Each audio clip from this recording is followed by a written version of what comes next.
Hi everyone, फिर से मैं आप सभी के सामने आपके इंग्लिश बुक का एक चैप्टर लेकर आया हूँ। इस चैप्टर का नाम है द आर्टिस्ट।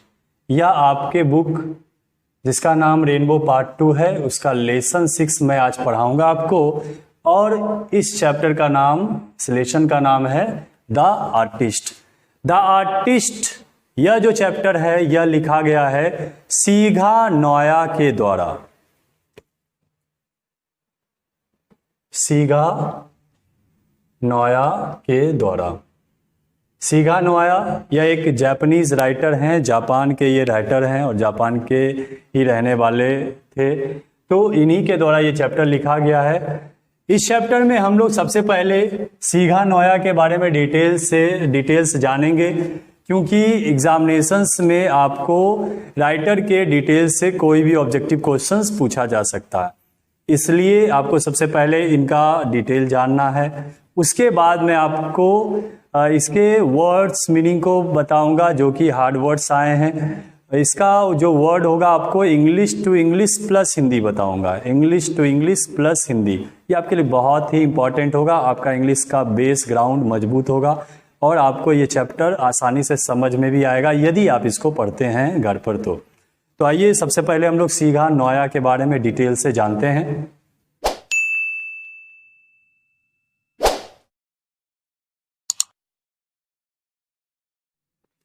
सीघा नोया का जन्म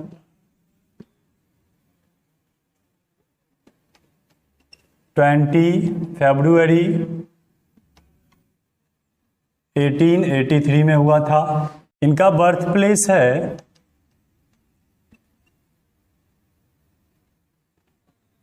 मियागी,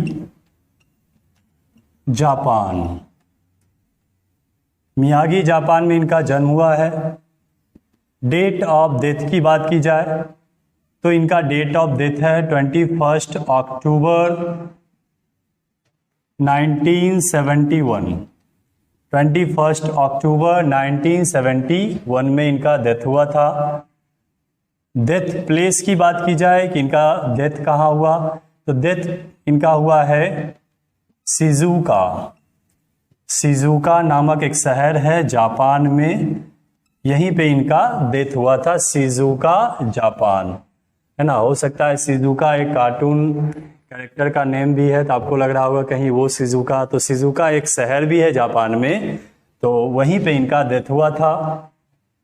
इनकी प्रोफेशन की बात की जाए तो यह एक वेल नोन नॉवलिस्ट रह चुके हैं। नॉवलिस्ट मीन्स होता है उपन्यासकार।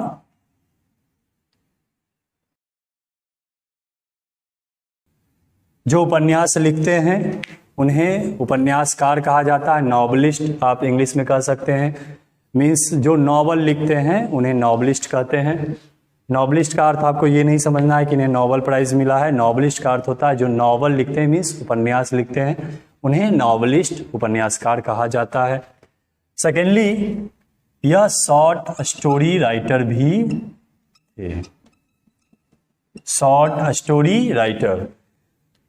यह जो प्रेजेंट स्टोरी है द आर्टिस्ट, जो ये चैप्टर आप पढ़ने वाले हैं, यह एक शॉर्ट स्टोरी ही है ना, जो कि सीघा नोया के द्वारा लिखा गया है। यह एक शॉर्ट स्टोरी है, बहुत ही खूबसूरत स्टोरी है। जो ये आपका बुक है रेनबो पार्ट 2, इसमें आपके 11 चैप्टर जो कि स्टोरी पार्ट में है, ये आपको 11 चैप्टर्स पढ़ने। इसमें से 2 स्टोरी बहुत ही सुंदर है ना, और जो मुझे स्पेशली बहुत पसंद है। पहला है द आर्टिस्ट और इसी में एक और स्टोरी है जो कि है द अर्थ। ये दोनों चैप्टर बहुत ही सुंदर चैप्टर है।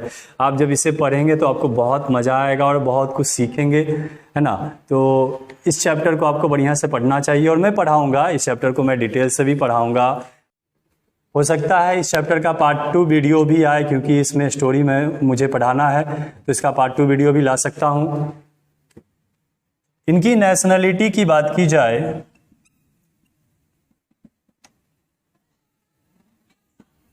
तो इनका नेशनलिटी था जापानीज। यह जापानीज हैं, मीन्स जापान के यह रहने वाले थे, है ना। देखिए जापान को JAPAN जापान बोला जाता है, लेकिन जैसे ही आप इसमें ESE जोड़ देंगे, है ना, तो ये जापानीज नहीं होगा, जैपनीज होगा। इसको आपको जैपनीज प्रोनाउंस करना है, इसका उच्चारण देना है जैपनीज। ठीक है, जैपनीज आप इसे बोलेंगे, जापानीज नहीं बोलेंगे। वहीं जापान को जापान नहीं बोलना है, जापान को जापान ही बोलना है ना। लेकिन जैसे ही आपको इसमें ESE जोड़ना होगा तो आप इसे बोलेंगे जैपनीज। ओके, अब देखिए ये जो आपको मैंने डिटेल्स दिया है, इसी में से आपको ऑब्जेक्टिव क्वेश्चंस में कुछ भी पूछे जा सकते हैं। फॉर एग्जांपल आपसे पूछा जा सकता है कि what was the nationality of सीगा नोया। What was the nationality of सीगा नोया। आपको ऑप्शंस दिए जा सकते हैं, चाइनीज, ब्रिटिश, जापानीज, अमेरिकन। तो देखिए ये आपके लिए यहाँ पे इम्पॉर्टेंट हो जाता है, क्योंकि अगर आप इनका नेशनलिटी नहीं जानते हैं तो आप क्या फील करेंगे, है ना। तो इसलिए ये सारी चीज़ें आपको देनी पड़ती है, बतानी पड़ जाती है, क्योंकि ऑब्जेक्टिव क्वेश्चंस में क्या पूछे जाएंगे ये कोई नहीं जानता। हाँ, लेकिन हमारा एक निश्चित जो डिटेल है उसी के अंदर पूछा जाएगा, ये निश्चित है। तो सारा हम डिटेल जो भी नॉलेज होता है उसको हम रिसीव कर लेंगे, ताकि अगर जो भी क्वेश्चन एग्जामिनेशन में पूछे जाए हम आसानी से उसको डील कर सके। तो देखिए यहाँ पे आपका क्या आंसर हो जाएगा, तो यहाँ आंसर हो जाएगा जापानीज। सीगा नोया का नेशनलिटी क्या था, तो वो जापानीज थे, मीन्स जापान के रहने वाले थे। तो इस तरह से आप टिक मार सकते हो एग्जाम में। अब देखिए इसके बाद मैं आपको पढ़ाने वाला हूँ वर्ड मीनिंग्स जो इस चैप्टर में आए हैं, जो भी हार्ड वर्ड्स आए हैं जो आपको इस चैप्टर में प्रॉब्लम दे सकते हैं। अगर आप इस बुक को पढ़ते हैं तो आपको कुछ ऐसे हार्ड वर्ड्स आएंगे जो कि आपको प्रॉब्लम दे सकते हैं, जिसको समझने में आपको दिक्कत होगा। तो मैं उनका हार्ड वर्ड करवाऊंगा अभी।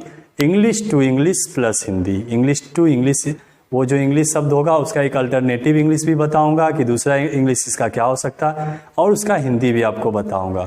तो बिल्कुल आप लास्ट तक बने रहिए और समझिएगा भी कि इस वर्ड्स को यूज कैसे हम कर सकेंगे, है ना। प्लस दूसरी बात, इससे जो भी मैं आपको पढ़ा रहा हूं उसको नोट करने का कोशिश कीजिए, नोट करते चले जाइए, यह बेहतर होगा आपके लिए, है ना। केवल वीडियोस को देखना ही नहीं है, उसको रिटेन वर्क में भी आपको रखना है, ठीक है। इसको आप नोट कर लीजिए, लिख लीजिए, स्क्रीनशॉट आप ले सकते हैं।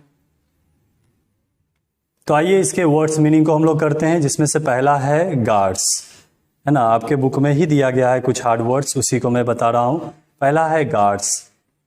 गार्ड्स एक प्रकार का फ्रूट्स होता है, यह कद्दू के वर्ग का ही यह एक फल है।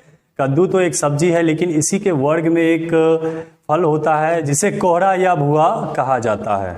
दूसरा आपका वर्ड आ रहा है Sen.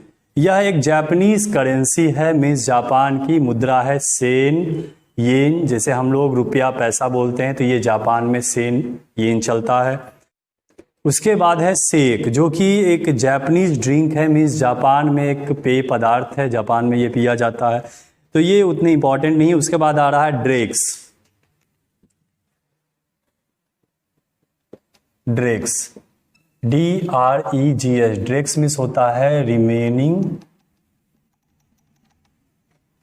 Something in a pot, specially glass में। इसकी हिंदी होती है बचा खुचा, बचा खुचा।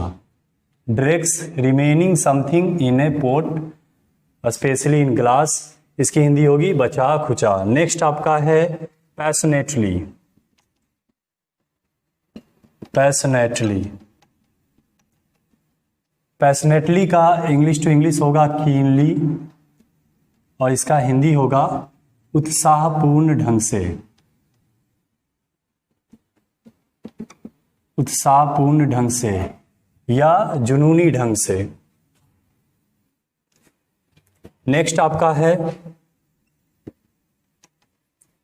पेट, PATE, पेट, पेट का इंग्लिश टू इंग्लिश होता है हेड और हिंदी होगा सिर। नेक्स्ट है कन्फेक्शनर। कन्फेक्शनर, कन्फेक्शनर का इंग्लिश से टू इंग्लिश होगा sweet sellers. Sweet sellers means हलवाई, स्वीट सेलर्स।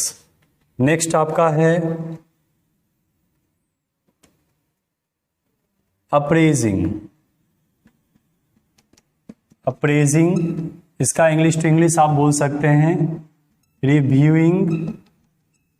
रिव्यूइंग मीन्स अवलोकन करना या मूल्यांकन करना।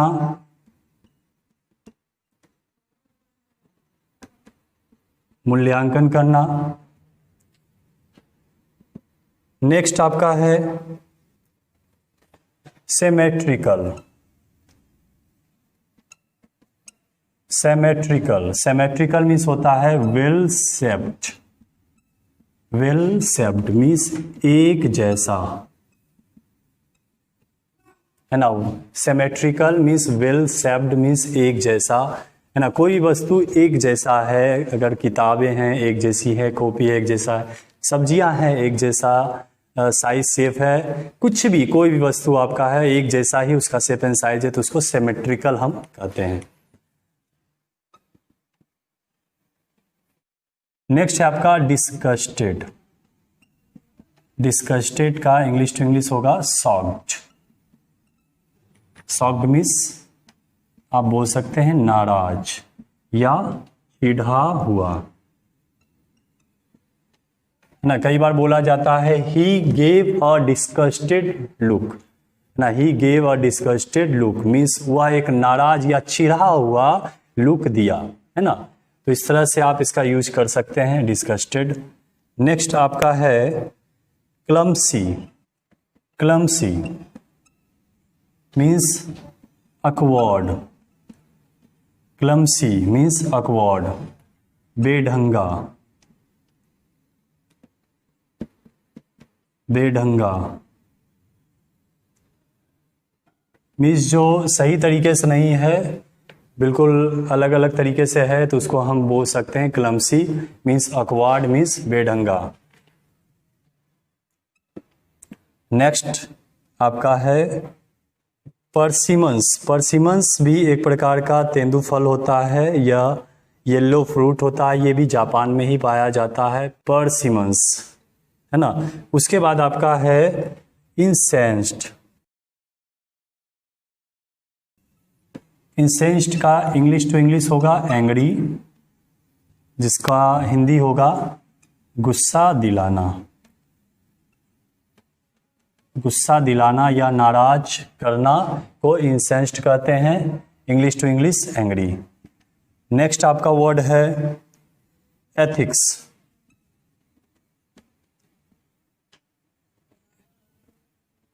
एथिक्स इंग्लिश टू इंग्लिश हो गया the study of morality. The study of morality means नीति शास्त्र। Ethics the study of morality, नीति शास्त्र। नेक्स्ट है इफेमिनेट। इफेमिनेट, इफेमिनेट मीन्स होता है वुमनिस। वुमनिस मीन्स महिलाओं जैसा।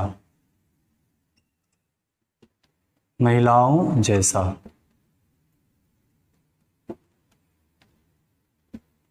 महिलाओं जैसा, है ना। जैसे कि he does an effeminate work. He does an effeminate work means वह एक महिलाओं जैसा कार्य करता है। तो इफेमिनेट महिलाओं जैसा। नेक्स्ट है आपका vindictive. Vindictive means English to English होगा determined to punish. Determined to punish means प्रतिशोधी। प्रतिशोधी। मीन्स जिसने सोच लिया है कि मुझे प्रतिशोध लेना है, मुझे बदला लेना है, उसी को कहा जाता है vindictive, determined to punish, means प्रतिशोधी, है ना। तो इस तरह से देखिए मैंने आपको बहुत सारे वर्ड्स लिखाए हैं, आप इसको याद कर सकते हैं और आपको यह आपके इंग्लिश में भी यूज आएगा, और अगर ये चैप्टर आप पढ़ते हैं तो वहाँ पर भी आपको ये बहुत ही हेल्प करेंगे, आप इसे लिख सकते हैं। नेक्स्ट वीडियो में मैं आपको ये चैप्टर पढ़ाऊंगा, इस चैप्टर को मैं आपको समझा दूंगा बढ़िया से इस चैप्टर में क्या हुआ है, और फिर आपको समराइज भी करना है ये चैप्टर। तो ऐसा करते हैं, इस वीडियो को यहीं तक रहने देते हैं। Thanks for watching this video and see you in the next video. Okay guys, take care.